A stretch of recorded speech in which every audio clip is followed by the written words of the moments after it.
T minus 6 minutes.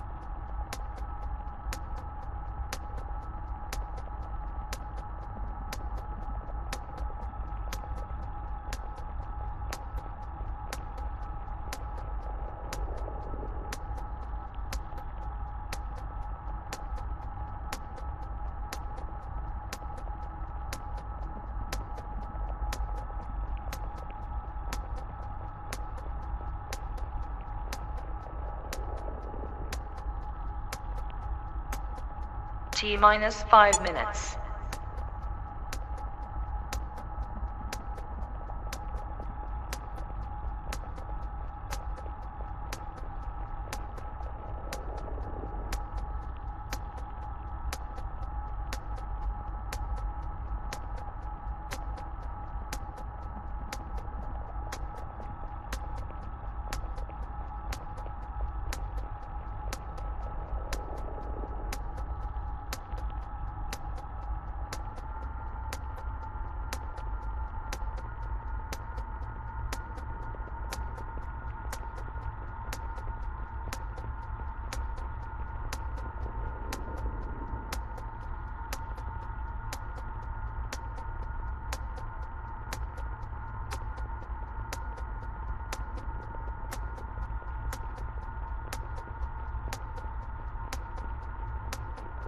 T minus 4 minutes.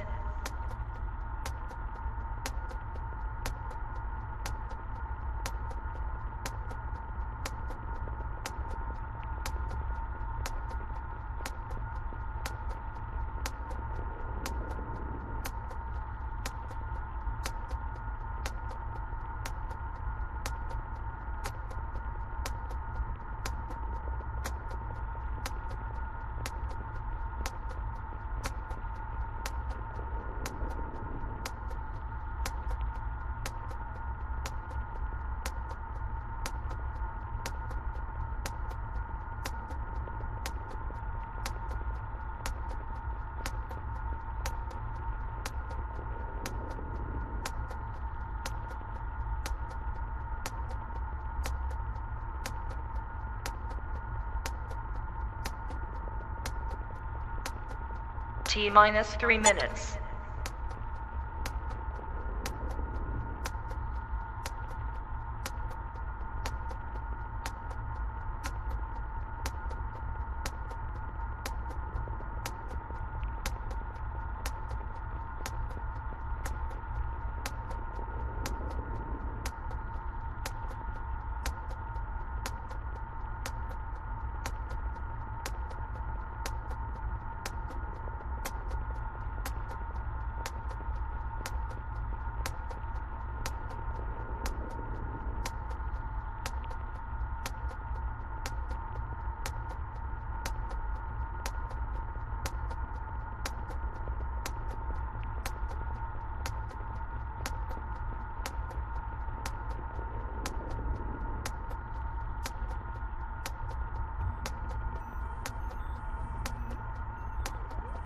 T minus 2 minutes.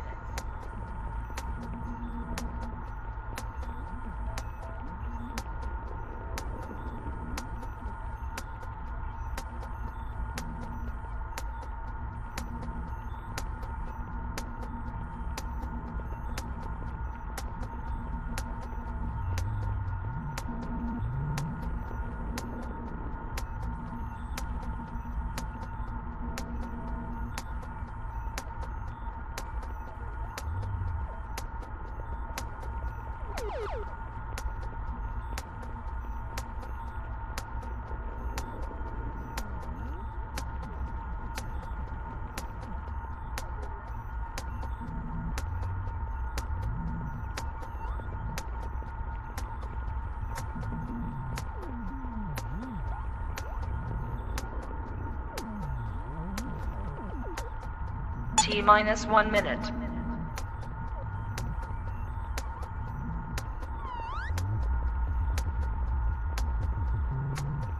T minus 50 seconds.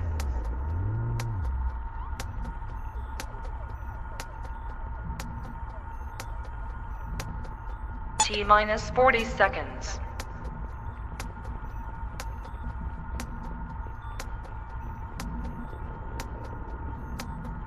T minus 30 seconds.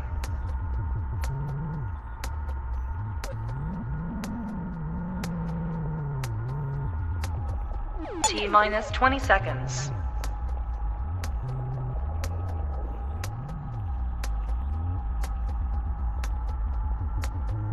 Ten, 9, 8, 7, 6, 5, 4, 3, 2, 1, 0.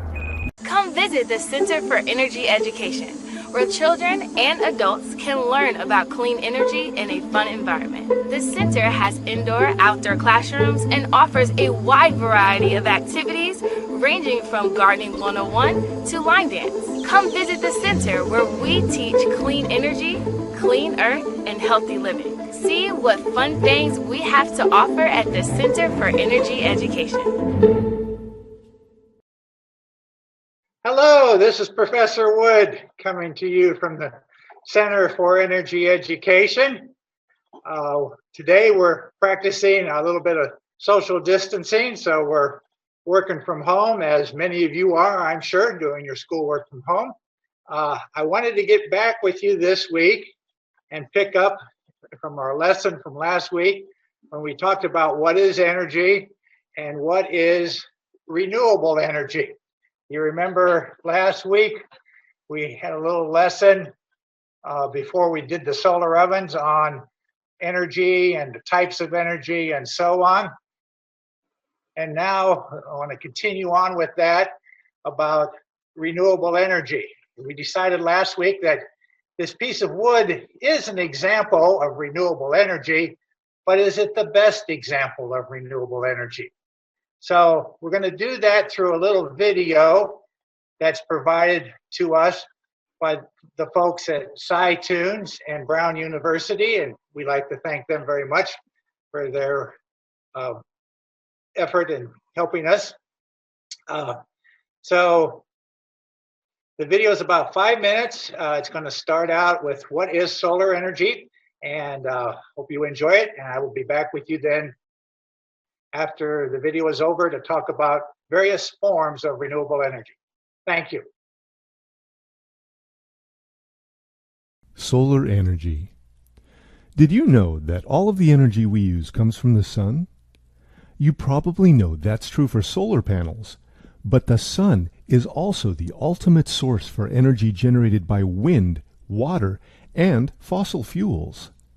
It works like this. Heat from the sun drives the air currents and water currents that turn wind turbines and power hydroelectric dams. Meanwhile, the rays of the sun also help the plants grow that ultimately become wood, coal, and gas. What if we could cut out the middleman to open the most direct path between the sun and the energy we use every day? Let's take a step back so we can understand the real power and potential of the sun. The sun is a massive, flaming sphere of gases, 330,000 times more massive than the Earth. At its core, the sun is 27 million degrees Fahrenheit, which is 60,000 times the temperature of your oven when you bake a pizza. The sun gives off lots of energy into space as heat and light, called solar energy. If we could capture all of the solar energy that reaches the Earth's surface, we could continuously run a 25-inch television on every square meter of the Earth and still have energy left over. Right now, we aren't using all this energy. Instead, we mostly rely on coal, oil, natural gas, and other resources. But these sources aren't renewable, which means they'll eventually run out. In fact, if we keep using these non-renewable resources at the rate we are now, we may run out of oil and gas in the next 50 or so years, and coal in the next 115 years. Not only are these non-renewable resources going to run out, they're also polluting our planet and contributing to climate change. The sun's energy, on the other hand, will not run out for the next 5 billion years. That makes it a renewable resource. Other renewable resources, like wind and water, can also provide us with energy. But even all the energy we can get from all these sources added together is still less than 1% of the solar energy reaching the Earth. It's clear that the potential of solar energy massively outshines its competitors. How exactly do we harness solar energy? Solar panels directly convert sunlight into usable electricity using special materials like silicon. Another way to harness solar energy is through a process called concentrated solar power, which uses thousands of mirrors to reflect sunlight onto a tower. The heat captured in the tower makes steam that flows through a steam turbine which generates electricity. But even though we have these promising technologies to capture solar energy, there are still many challenges with using solar energy on a large scale. For example, the amount of solar energy we can harness can change based on place and time. Some parts of the world get much more sun than others. Solar panels in the Sahara Desert will produce more energy than those in Seattle. But even in the sunniest places, the sunlight still isn't constant. The changing of seasons, the cycle from day to night, and even clouds in the sky can reduce the amount of available energy. To make solar energy usable when and where it's less available, we need to improve energy storage and transmission systems. Above all, we also need to make solar technologies more efficient and less expensive. Currently, less than 1% of all energy produced and used in the United States comes from solar energy. But as more researchers, private citizens, entrepreneurs, and government agencies are recognizing its amazing potential, we're moving closer to a solar-powered society every day. The more we advance our use of solar energy, the brighter our future can be. Hopefully you enjoyed the video on what is solar energy. You had a chance to see the various forms of renewable energy, some like wood and coal and oil, but sometimes is referred to as fossil fuels. Energies that are not necessarily the greatest choice because they harm they harm planet Earth, and they harm us in the form of the greenhouse gases. So, and you saw then other forms of renewable energy like wind and water, where the sunlight produces the wind and heats up planet Earth, produces the wind, and we can convert that into solar electric energy. And that's kind of where we're going with the next lesson. So what I would like you to do is prepare for next week's lesson by looking around your neighborhood and seeing if you can locate one of these solar yard lights that's being discarded, being thrown away. So they all have a battery in them, and many times it's the battery that goes bad in these solar garden lights. And the solar cell on the top of the light is still in good shape. And that's what we want to use for next week's experiments, and some experiments after next week too. So if you can locate one of these in your neighborhood that's being, again, discarded, thrown out, naturally you need to check. If it's your parents throwing it out, you need to get their permission. If it's your neighbor who's throwing it out, you need to get their permission. Just don't assume that it doesn't work. Besides that solar light, you will also need a small Phillips screwdriver. And I know that's not easily to see on the screen, but if you can find a small Phillips screwdriver, because we are going to literally take this thing apart. We're going to disassemble it, and as you can see, there's some screws in there that we need to take out in getting to the solar cell, which is in the top here. So look forward to seeing you next week. Enjoy your week and stay safe. Thank you.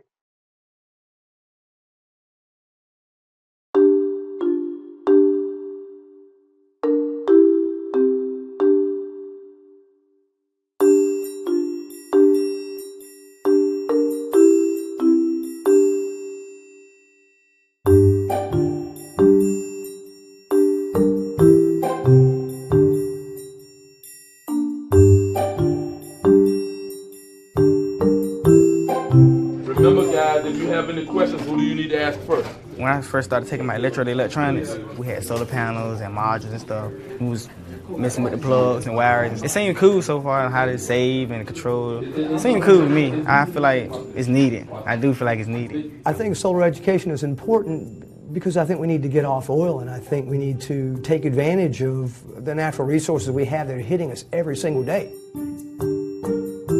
I want the motor hooked up for high voltage this time, guys. I have signed up for solar for next semester, and I feel like it's a great idea. It's really good for the environment, and it's something new to try.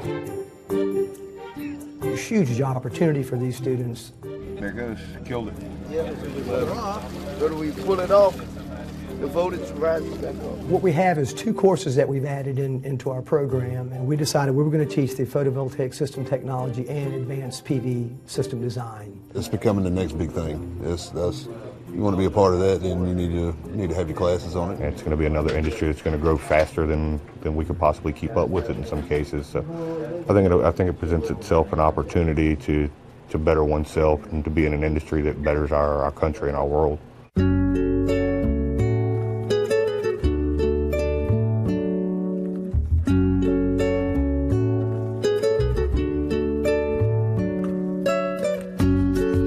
What we create here right now in the center is just a first step to bring it into the mind of the people that solar is the future. What a beautiful solar-friendly day. Today is the first day of the life of the Solar Center. It will be a center of education. The community has to become involved. It's as much our solar center than it's yours. So I invite everyone to become involved. Not only come and visit and use it, but treat it as something that is part of you or part of Halifax. Okay, you guys already started the circuit. You got to jump on everything here. Yeah. Good, very good. They've learned a lot about solar, and the students are excited about the solar itself coming to North Carolina. They talk a lot about it and when were we going to get it in our area, and now it's here. They want kindergarten, every grade, to come out there and start being trained in solar. Start with the youth and just bring them up in that culture, bring them up in a culture of solar. Stand in front of it. You see it go down? Stand in front of it. Yeah, make sure. See how the voltage drop down? You see how the voltage drop? I've been teaching a little over 20 years, and